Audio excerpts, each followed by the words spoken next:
Hi everyone, welcome to Tamil Keralam. എൻ്റെ വീട്ടു ടെറസിൽ ഞാൻ ചോളം എങ്ങനെ വളർത്തിയെടുത്തു ഈ വീഡിയോയിൽ കാണാം.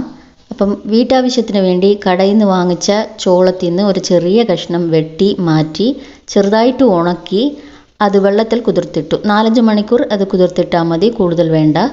എന്നിട്ട് അതെടുത്ത് വിത്ത് പാകിയിട്ടു.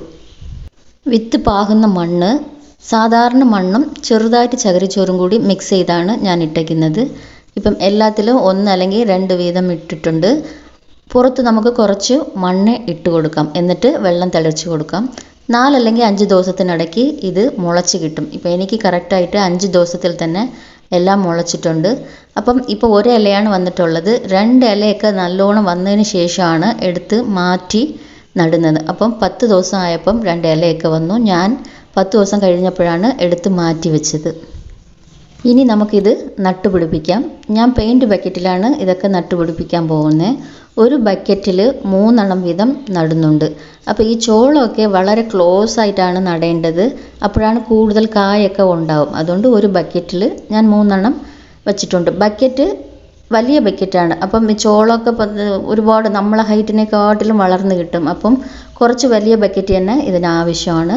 അല്ലെങ്കിൽ വലിയ ഗ്രോ ബാഗിലൊക്കെ നമുക്ക് വളർത്തിയെടുക്കാം. വിത്ത് ഗ്രോ ഷീറ്റിലല്ലാതെ നമുക്ക് ഡയറക്റ്റായിട്ട് കണ്ടെയ്നറിലും നമുക്ക് വിത്ത് പാകിയിട്ട് അങ്ങനെയും വളർത്താം. പക്ഷേ ഗ്രോ ഷീറ്റിലിടുമ്പം എത്ര എണ്ണം മുളച്ചിട്ടുണ്ടെന്നുള്ള കാര്യം നമുക്ക് കൃത്യമായിട്ട് അറിയാം.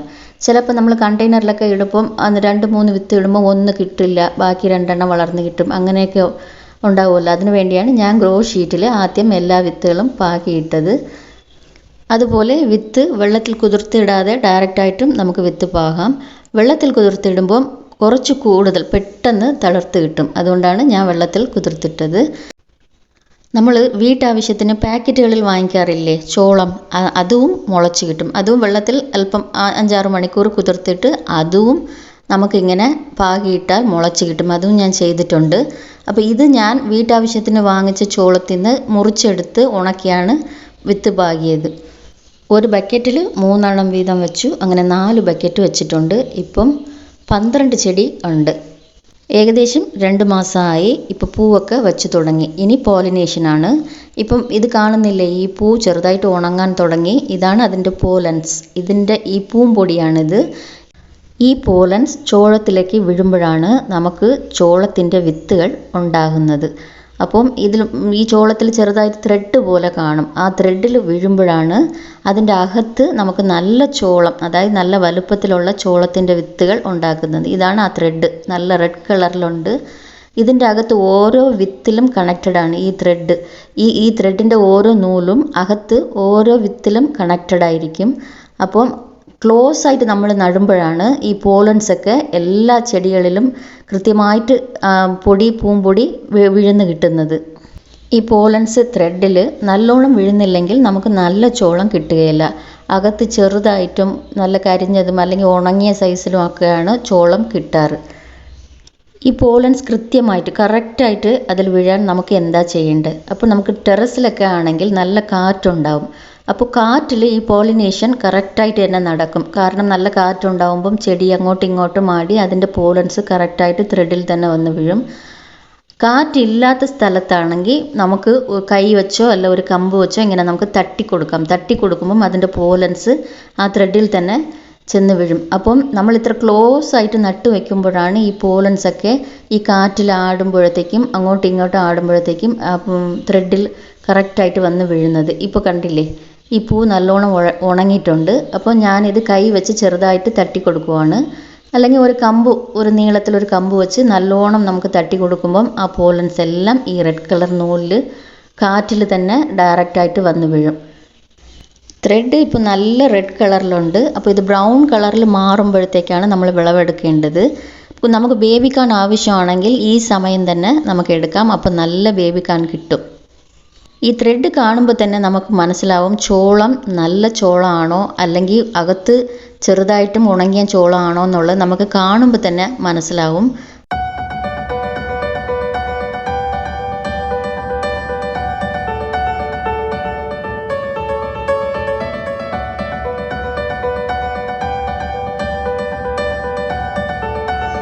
ചോളം വിത്ത് പാകിയതിലിരുന്ന് 3 മാസത്തിൽ നമുക്ക് വിളവെടുക്കാം. അതായത് 100 ദിവസത്തിൻ്റെ അകത്ത് നമുക്ക് കൃത്യമായിട്ട് വിളവെടുക്കാം.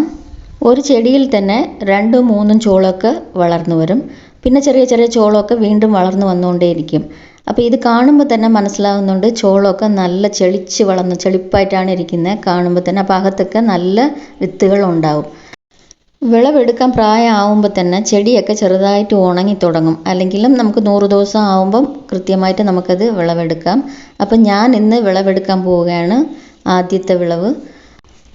അപ്പം വിളവെടുക്കാൻ പോകുമ്പോൾ തന്നെ ഭയങ്കര എക്സൈറ്റഡ് ആണ് ആദ്യത്തെ വിളവെടുക്കുന്നത്. പ്രത്യേകമായിട്ട് ഇതിന് ഒരു വളവും ഞാൻ കൊടുത്തിട്ടില്ല.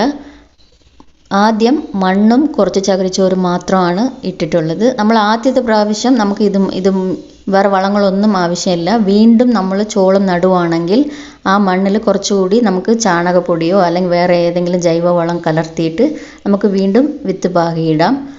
ചോളം നമുക്ക് വളരെ ക്ലോസ് ആയിട്ട് തന്നെ നടണം. അപ്പോഴാണ് കൂടുതൽ ചോളം നമുക്ക് കിട്ടാറ്. വളരെ കാറ്റുള്ള ഭാഗത്താണെങ്കിൽ നമുക്ക് പേടിക്കേണ്ട, കാറ്റിൽ തന്നെ ഈ പോളിനേഷൻ കൃത്യമായിട്ട് നടക്കും. കാറ്റ് വളരെ കുറവായുള്ള സ്ഥലത്താണെങ്കിൽ നമുക്ക് കൈ കൊണ്ടോ അല്ല ഒരു കമ്പ് കൊണ്ടോ ചെറുതായിട്ട് ഇങ്ങനെ തട്ടി വിട്ടാൽ മതി. ചോളത്തിൻ്റെ പുറത്തിരിക്കുന്ന ഈ ത്രെഡ് ബ്രൗൺ കളർ ആകുമ്പോൾ തന്നെ നമുക്ക് മനസ്സിലാവും വിളവെടുക്കാൻ സമയമായി. ചെടിയും അപ്പോൾ ചെറുതായിട്ട് ഇങ്ങനെ കരിഞ്ഞു തുടങ്ങും. ആദ്യം ചോളം കൃഷി ചെയ്യുമ്പോൾ നമുക്ക് വലിയ രീതിയിൽ വളങ്ങളൊന്നും ആവശ്യമില്ല, ഞാനൊന്നും ഉപയോഗിച്ചിട്ടില്ല. പക്ഷേ രണ്ടാമത്തെ പ്രാവശ്യം നമ്മൾ ചോളം ഇങ്ങനെ കൃഷി ചെയ്യുവാണെങ്കിൽ തീർച്ചയായിട്ടും ഏതെങ്കിലും വളം കൊടുത്തേ പറ്റൂ. എന്നാലേ നല്ല ആരോഗ്യമായിട്ടുള്ള നല്ല വലുപ്പത്തിലുള്ള ചോളം കിട്ടാറ്. നമ്മൾ അതേ മണ്ണിൽ വീണ്ടും ചോളം ഇടുവാണെങ്കിൽ രണ്ടാമത്തെ പ്രാവശ്യം ചോളം അത്ര വലുപ്പത്തിൽ ഉണ്ടാവില്ല. അതുകൊണ്ടാണ് കുറച്ച് വളം ആവശ്യമാണ്. അത് ചാണകപ്പൊടിയോ അല്ലെങ്കിൽ കമ്പോസ്റ്റ് എന്തെങ്കിലും ആയാലും മതി. നമുക്ക് ആദ്യം ഈ മണ്ണ് മിക്സ് ചെയ്യുമ്പോൾ തന്നെ അതിൽ കലർത്തിയിട്ടാൽ മതി. ഇടയ്ക്കിടയ്ക്കായിട്ട് ഒരു വളവും കൊടുക്കേണ്ട ആവശ്യമില്ല. ചോളം വളർത്താൻ ഒരുപാട് സ്ഥലം വേണമെന്നുള്ള ആവശ്യമൊന്നുമില്ല. കുറച്ച് സ്ഥലത്തിലും നമുക്ക് നട്ടുവയ്ക്കാം. ഞാൻ ടെറസിലാണ് ഇത് വെച്ചിരിക്കുന്നത്. 4 കണ്ടെയ്നറിൽ മാത്രമാണ് വെച്ചിട്ടുള്ളത്. ഓരോ കണ്ടെയ്നറിൽ 3 ചെടിയായിട്ടാണ് വെച്ചിട്ടുള്ളത്. അപ്പം എനിക്കിതിൽ ഒരു ചെടിയിൽ തന്നെ 2-3 എണ്ണം 3-4 കായ്കളുണ്ട്. അപ്പോൾ ഇപ്പോൾ വിളവെടുക്കാൻ 2 കായ്കൾ ഓരോ ചെടിയിലും 2 കായ്കൾ റെഡി ആയിട്ടുണ്ട്. നല്ലൊരു വിളവെടുപ്പാണ്. ഈ വിളവെടുപ്പ് എനിക്ക് ഭയങ്കര ഒരു ഹാപ്പിയാണ്. നമ്മൾ നട്ടു വളർത്തി നമ്മൾ വിളവെടുക്കുന്നതിന് എത്രയും ഒരു സന്തോഷമായ കാര്യം. നമ്മൾ ആദ്യം വിളവെടുക്കുന്ന ചോളത്തിൽ നിന്ന് തന്നെ വീണ്ടും രണ്ടാമത് പ്രാവശ്യവും നമുക്ക് വിത്ത് പാകാൻ എടുക്കാം. വിത്ത് നല്ല വിത്തായിരിക്കണം, നല്ലോണം ഉണങ്ങിയിരിക്കണം. ഈ ചോളത്തിന് വലിയ പരിപാലനം ഒന്നും വേണ്ട, വളരെ കെയറൊന്നും ഇല്ലാതെ തന്നെ അത് എളുപ്പത്തിൽ വളർന്നു വരുന്ന ഒരു ചെടിയാണ്. വളരെ ഈസി ആയിട്ട് മുളച്ച് കിട്ടും. നമ്മളൊരു 10 വിത്ത് പാകിയാൽ കൃത്യമായിട്ട് 7-8 എണ്ണെങ്കിലും നമുക്കത് മുളച്ച് കിട്ടും.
അപ്പോൾ ഞാൻ ഒരു കൂട നിറച്ച് വിളവെടുത്തിട്ടുണ്ട്. കാണുമ്പോൾ തന്നെ എന്തൊരു സന്തോഷം.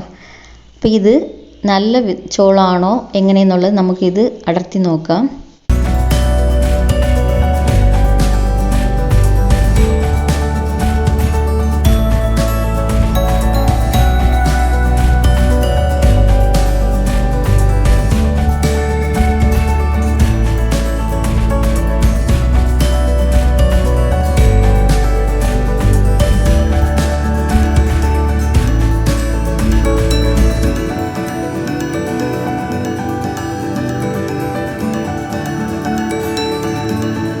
നല്ല ചോളാണ്, നിറച്ച് മുത്തുകളാണ്, എല്ലാം നല്ല വലുപ്പത്തിലുള്ള മുത്തുകളാണ്.